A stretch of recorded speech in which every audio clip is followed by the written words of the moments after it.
Good morning, Church on the Hill family and friends. There will be no live stream for Sunday, February 16th. Even our tech crew has to take a Sabbath once in a while.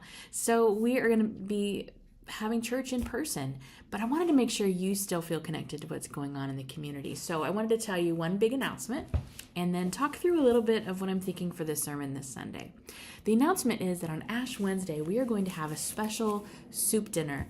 This is going to be a time for us to gather together as family and enjoy that fellowship that we all so long for. We will conclude dinner with a wonderful experience of communion around tables, just like it was done in Jesus' time. And then we will move up to the sanctuary where we will experience an Ash Wednesday service to help us all to focus all of our energies and our mind, thoughts, meditations on the season of Lent to come.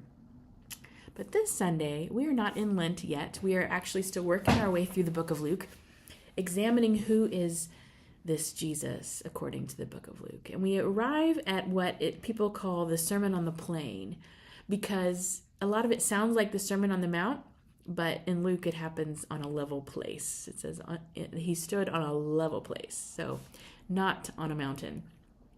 And Luke starts saying these very familiar things that Jesus says, "Blessed are you who are poor, for yours is the kingdom of heaven. Blessed are you who are hungry now, for you will be filled." But the difference between Luke's version and Matthew's version is that Matthew spiritualizes this thing. Blessed are the poor in spirit. Blessed are those who are hungry for righteousness. But Luke doesn't do this. Luke keeps it very much in the body. This is what's happening now. Blessed are those who weep now, for you will laugh.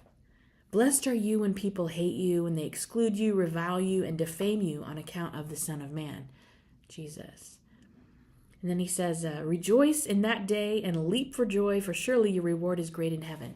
So even though Jesus acknowledges the felt needs of today, our human bodies, our limitations, what we actually need to survive, there's also this understanding that there's other things going on in the cosmos that aren't connected to the body. That there is this kingdom of heaven thing that's happening where there will be blessing. There is blessing, even though we don't feel so blessed. And then comes the opposite of blessing, the woe. Woe to you who are rich, who have received your consolation. Woe to you who are full now, for you will be hungry. And woe to you who are laughing now, for you will mourn and weep. So that's a tough one to swallow, especially when we live in a time and a place where we have what we need. Do you have what you need today? What does this mean for you? But of course, Jesus is not looking across fields of people who have what they need. Jesus is looking across at fields of people who are poor, who are hungry, who are trampled on by the powers in their time. So I'm going to be looking at what do we do with that if we aren't hungry right now? And what do we do with that if we are? Sometimes we all forget that hunger can happen anywhere and that we can't overlook the people in our own backyard who might be suffering from malnutrition or hunger of different kinds. But we also have to look at it knowing that if we are sitting here in the United States of America, there are some pieces of this that we have to reckon with. The woes. Woe to you when all speak well of you, for that is what their ancestors did to false prophets.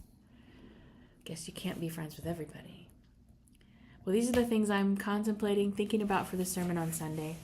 I'm sorry you'll miss it, but we will be back live streaming the next week, and I hope that you continue this journey through Luke with us. Study it on your own, see what you conclude, send me an email about what you found, and we will keep growing and learning together about who is this Jesus.